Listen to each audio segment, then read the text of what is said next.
Voilà, nous sommes heureux de vous accueillir sur la chaîne ADD Montpellier pour vous partager le message de l'Évangile. Pour ma part, c'est toujours une joie de proclamer le message de l'Évangile, la bonne nouvelle. Dans ces temps qui courent, dans ces temps que nous vivons, ce sont des temps vraiment difficiles, dangereux, désagréables parfois.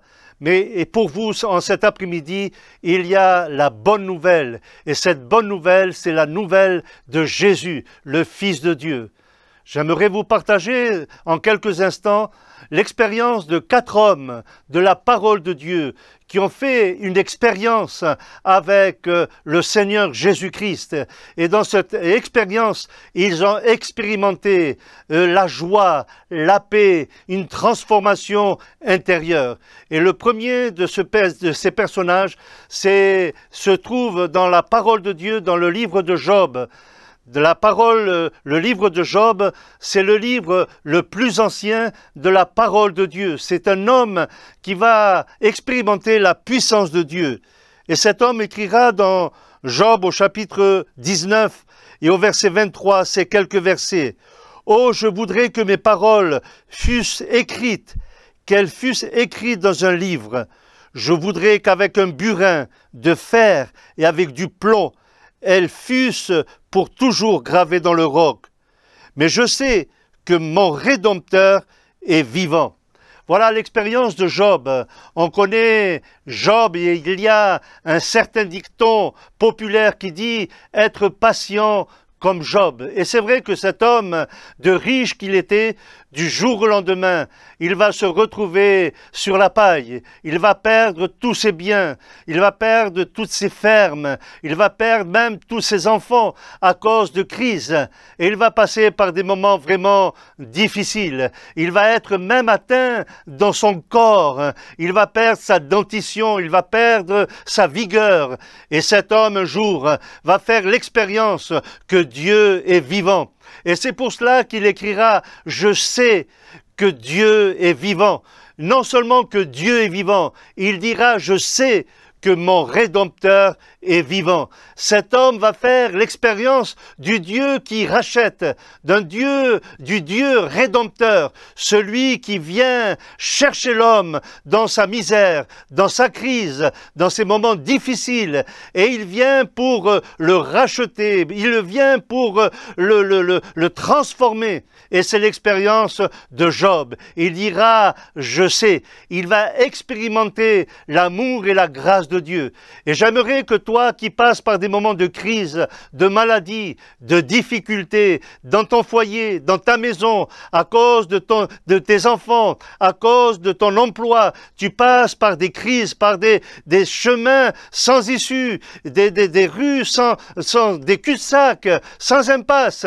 Je voudrais dire qu'il y a une solution pour toi. Je voudrais te dire qu'en cet après-midi, Dieu peut transformer le mal en bien, comme il a fait avec Job. C'est vrai qu'il a pleuré, c'est vrai qu'il s'est éloigné, mais il y avait quelque chose, il y avait un lien, il y avait une corde, il y avait un fil qui le reliait au ciel. C'est la foi.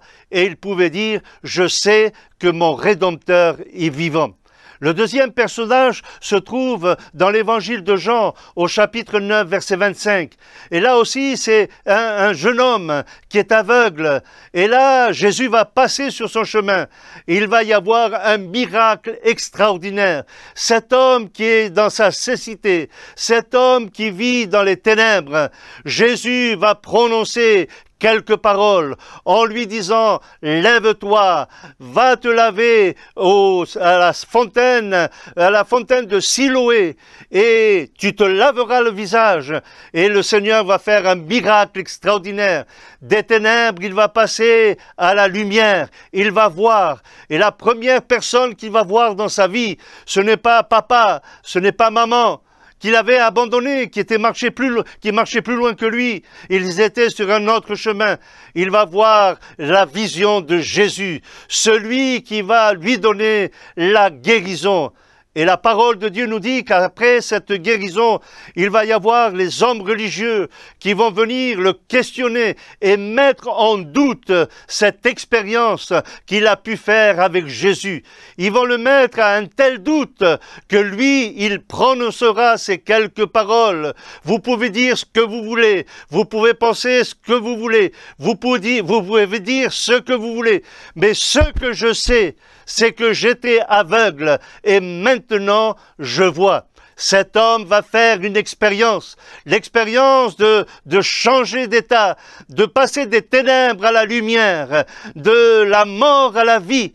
Et la parole de Dieu nous dit qu'il va avoir cette certitude, il va avoir cette approbation de Dieu que Jésus a fait le miracle. C'est vrai qu'il ne va pas tout comprendre du message et des paroles de Jésus, mais quelque temps plus tard, lorsque nous lisons la fin du récit de Jean chapitre 9, nous le découvrons cet homme dans un lieu religieux pour donner grâce à Dieu, pour remercier le Seigneur.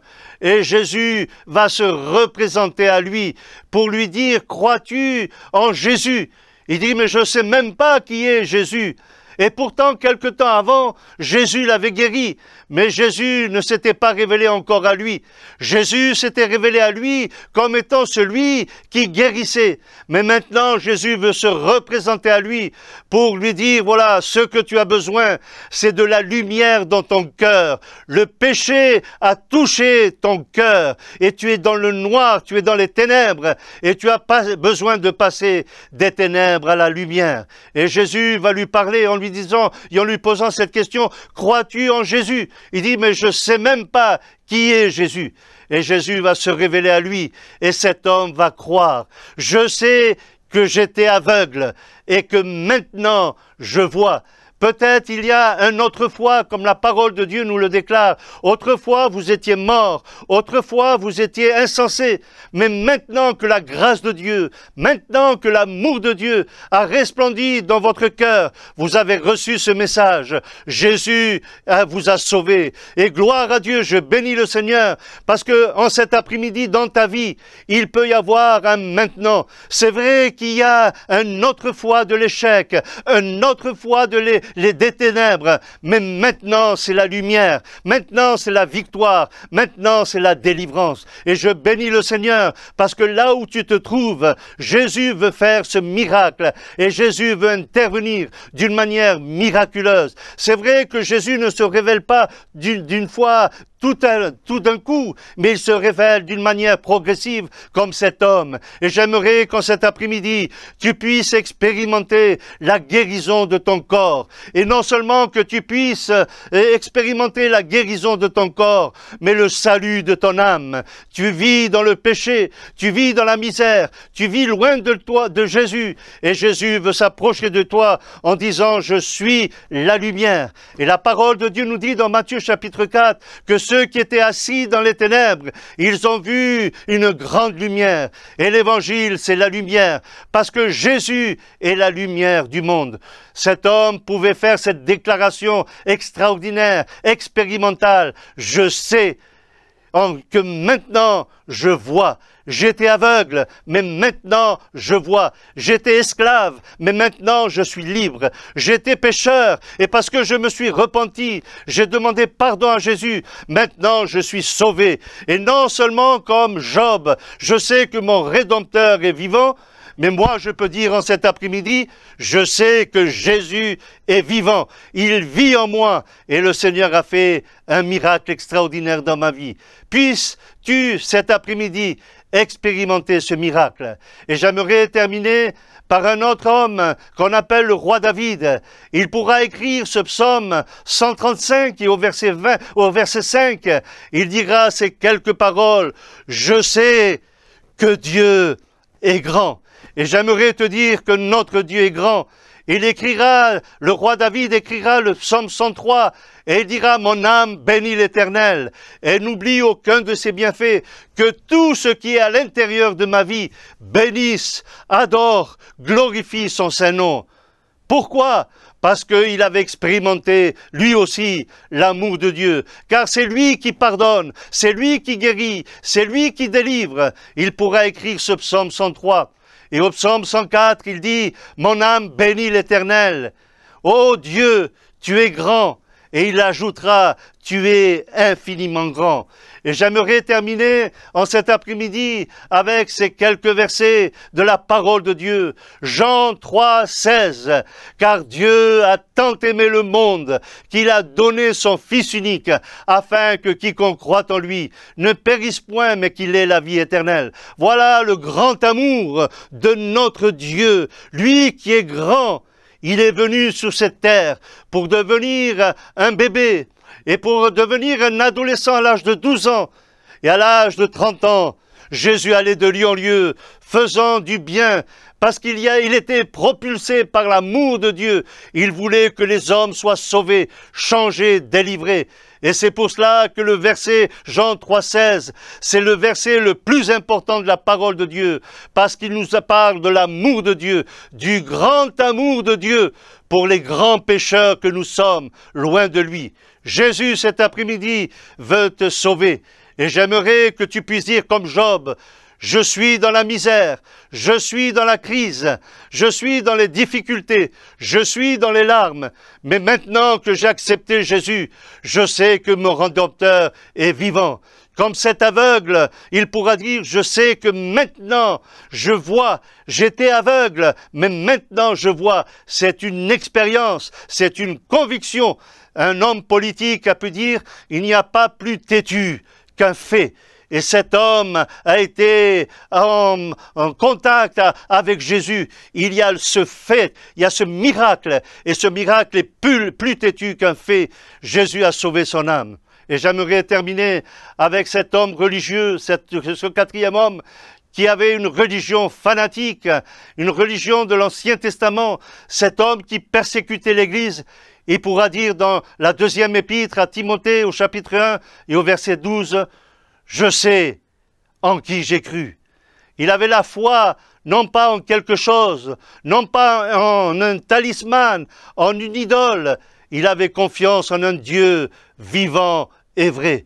Et il pouvait dire ces quelques paroles, « Je sais en qui j'ai cru. » Mon ami, toi qui m'écoutes pour la première fois, j'aimerais que tu puisses faire cette expérience de l'amour de Dieu, que tu puisses être changé, transformé par ce Jésus qui a transformé ma vie. Et comme il a transformé des milliers, des millions de personnes, Jésus t'aime et il veut te sauver. Nous allons prier, nous allons demander au Seigneur sa grâce sur ta vie. Seigneur, je te bénis cet après-midi parce que cette personne qui m'écoute, soit dans son travail, soit à la maison, soit à son bureau, soit dans sa voiture, il est en train d'écouter le message de la parole de Dieu. Et je te prie, Seigneur, qu'il y ait le miracle cet après-midi, qu'il y ait la manifestation de l'amour de Dieu. Oui, tu les aimes et tu veux les racheter. Oui, tu aimes cet homme et tu veux le guérir. Oui, tu aimes cet homme et tu veux le bénir. Dans le nom de Jésus, manifeste-toi au nom de Jésus. Que ton nom soit glorifié. Oui, mon âme bénit l'Éternel et n'oublie aucun de ses bienfaits. Au nom de Jésus, Amen. Chers amis qui m'avez écouté, que la paix de Dieu, la grâce de Dieu vous accompagne et à bientôt sur nos programmes.